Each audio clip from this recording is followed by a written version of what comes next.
आज हम बात करते हैं जी केमिस्ट्री के हवाले से कि केमिस्ट्री क्या है। ये एक ऐसी साइंस है जिसमें हम मैटर की कंप्लीट स्टडी करते हैं।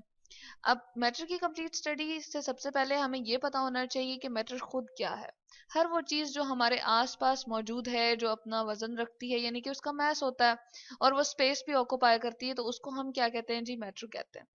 अब जब हम मैटर की स्टडी करेंगे तो सबसे पहले हम ये देखेंगे कि जी उसकी कॉम्पोजिशन क्या है। जैसे ही मैंने एक लफ्ज का कॉम्पोजिशन, तो हमारे जहन में क्या आता है? ये कंपोज से है वर्ड, और इसका मतलब है कि किसी चीज की बनावट हम देखते हैं। ठीक है। और ये हम देख लेते हैं कि वो उसमें कौन कौन से एलिमेंट रखता है, यानी कि उसमें क्या क्या चीजें मौजूद हैं और कितनी कितनी अमाउंट में है। जैसे चले हम एग्जांपल ले लेते हैं यहाँ पर H2O की। वाटर है हमारे पास, और इसके फार्मूले को देखते ही हमें क्या पता चलता है जी? दो H है, और किसके साथ अटैच है? वो एक ऑक्सीजन के साथ अटैच है।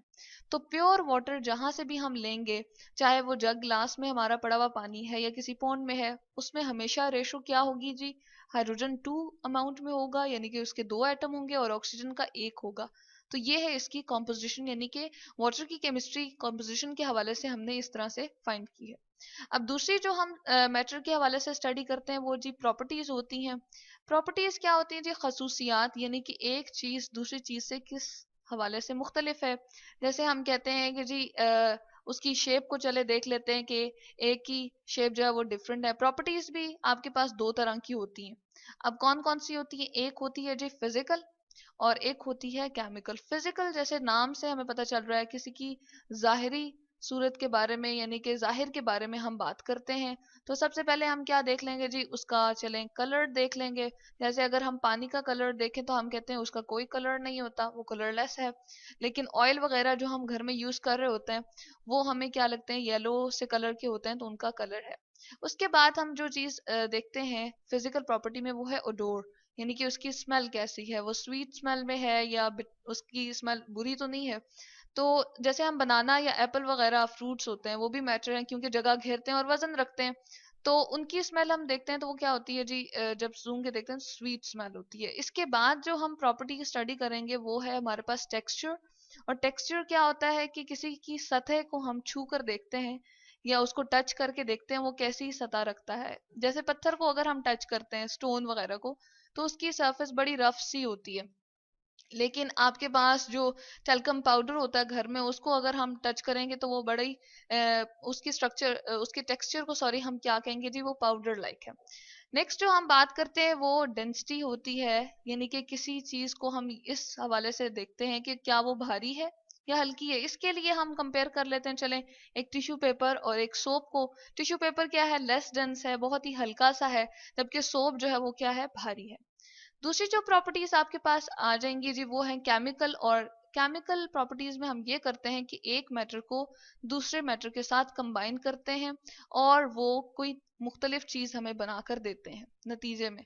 अब होता क्या है कि हम चलें एक ले लेते हैं केमिकल, कोई भी हमारे पास सब्सटेंस है या मैटर है। जैसे मैंने इसमें ले लिया पानी, और पानी के अंदर जी हम क्या ऐड कर देते हैं? कोई बी अमाउंट हमारे पास है, जो कि बी हमारे पास मैटर क्या है? चले हम इसको सिरका ले लेते हैं। अब क्या होता है कि क्या पानी और सिरके को मिलाने से कोई मुख्तलिफ चीज बनती है या नहीं? तो अगर वो बन जाए तो उसको हम कह देते हैं सी। और अगर वो नहीं बन रही तो हम जरूर यहाँ पर क्या करते हैं? कोई हीट अप्लाई कर देते हैं या प्रेशर दे देते हैं या इलेक्ट्रिक शॉक वगैरह दे देते हैं। अब हीट के लिए केमिस्ट्री के अंदर हम क्या साइन, ये मैंने लिखा है जी, डेल्टा का साइन हमने रिप्रेजेंट किया। ए और बी दोनों क्या हैं जो आपस में रिएक्ट कर रहे हैं? ये दो भी हो सकते हैं, दो से ज्यादा भी हो सकते हैं। जो दो चीजें या दो से ज्यादा चीजें आपस में मिलें और मुख्तलिफ चीज नतीजे में बना के दें, तो उसको हम कहते हैं जी रिएक्टेंट्स। और इसी तरह से जो आपके पास इसके नतीजे में बन रही है, टाइम के बाद कुछ आपके पास मुख्तलिफ चीज बनती है, तो उसको हम क्या कहते थे? प्रोडक्ट कहते थे। वो भी एक भी हो सकती है, दो भी, और दो से ज्यादा भी हो सकती है। तो यहाँ पर हमारे पास क्या है जी? एक बनी है तो हम प्रोडक्ट लिख देते हैं। अगला जो हम मैटर के हवाले से स्टडी करेंगे वो है जी उसका स्ट्रक्चर। और स्ट्रक्चर जो है ना वो हम दो लेवल पे देखेंगे। एक होता है जी हमारे पास माइक्रोस्कोपिक लेवल, और एक होता है मैक्रो। तो मैक्रोस्कोपिक लेवल यानी कि बड़े लेवल पे अगर हम बात करें तो हम क्या देखते हैं? जैसे आइस क्यूब ही होते हैं। ठीक है, उसको हम देखते हैं कि वो बहुत ही आपके पास खास शक्ल में होता है, उसके खास एंगल्स बने हुए होते हैं, साइड्स होते हैं। तो माइक्रोस्कोपिक सॉरी मैक्रोस्कोपिक लेवल पे हम आइस क्यूब को यहाँ स्टडी कर लेते हैं, कोई मैटर है और उसको हमने सॉलिडिफाई किया, यानी कि सॉलिड हालत में मौजूद है वो उसकी, तो हम देख लेते हैं कि अच्छा ये वाला एंगल कितना है, ये 90 का तो नहीं बन रहा, और इसकी साइड को देख लेते हैं ये कितनी है साइड लेंथ में। इसी तरह से कुछ ऐसे होते हैं हमारे पास मैटर के, उनको जब हम सॉलिडिफाई करते हैं तो उनकी नीडल लाइक इस तरह से शेप बन जाती है, और उसके जब वो सॉलिड फॉर्म हमारे सामने आती है तो हम कहते हैं इसका स्ट्रक्चर क्या है जी, मैक्रोस्कोपिक लेवल पे नीडल लाइक है।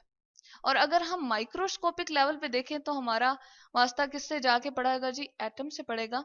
तो हम माइक्रोस्कोपिक लेवल में ये जान लेंगे कि जी कौन कौन से हमारे पास इलेक्ट्रॉन कितने हैं, किस किस एटम के इलेक्ट्रॉन कितने हैं, और ये हम देख लेते हैं कि वो कहाँ कहाँ रिवॉल्व कर रहे हैं, और उसके न्यूक्लियस में कितने हमारे पास प्रोटॉन है। तो मैक्रोस्कोपिक और माइक्रोस्कोपिक लेवल में ये फर्क आ गया कि हम यहाँ पर बहुत ही छोटे लेवल पे जा रहे हैं, और हम इलेक्ट्रॉन प्रोटॉन वगैरह को देख रहे हैं कि वो कहाँ कहाँ मौजूद हैं और उनकी कितनी तादाद है।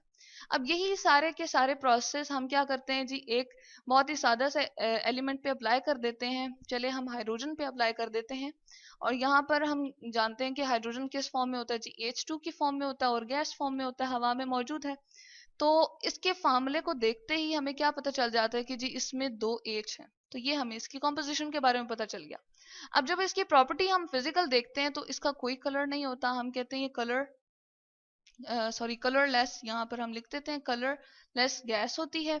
इसके अलावा हम ये कहते हैं कि इसका कोई ओडोर भी नहीं होता, तो ओडोरलेस ये गैस है, यानी कि कोई इसकी स्मेल वगैरह नहीं होती, और डेंसिटी इसकी बहुत कम होती है, और टेक्सचर चूंकि गैस कोई एक शेप में होती नहीं है तो हम टेक्सचर के हवाले से कोई खास बात इसकी नहीं करते। H2 जो है वो गैस की फॉर्म में अगर हम देखें हमारे पास इन्वायरमेंट में मौजूद है, और इसके साथ हमारे पास ऑक्सीजन भी इन्वायरमेंट में मौजूद रहती है। तो आया क्या, ये दोनों रिएक्ट करके कोई नया कंपाउंड बनाती हैं, या कोई नई चीज हमारे पास मुख्तलिफ हो इन दोनों से वो बनाती हैं या नहीं। तो ये हमारे पास अगर तो मुख्तलिफ दोनों बना देती हैं, यानी कि हम यहाँ पर लिख देते हैं कि वाटर बन गया है और वो लिक्विड स्टेट में होता है, एल मैंने इसके लिए रिप्रेजेंट कर दिया, तो ये इसकी कौन सी प्रॉपर्टी हो जाएगी जी, केमिकल प्रॉपर्टी हो जाएगी। तो इसके लिए कि ऐसा नहीं होता कि हवा में दोनों मौजूद हैं और दोनों रिएक्ट कर जाएं, तो हमें क्या देना पड़ता है, इलेक्ट्रिक शॉक। अब जब हम माइक्रोस्कोपिक लेवल पे हाइड्रोजन का स्ट्रक्चर देखते हैं तो क्या नजर आता है जी, इसके अंदर सिर्फ और सिर्फ एक इलेक्ट्रॉन है, ठीक है, और इसके न्यूक्लियस में एक ही प्रोटॉन है और एक ही न्यूट्रॉन है। तो ये हमने जान ली है जी केमिस्ट्री किसकी, हाइड्रोजन की, जब हमने ये सारे के सारे प्रोसेस अप्लाई किए इस पे।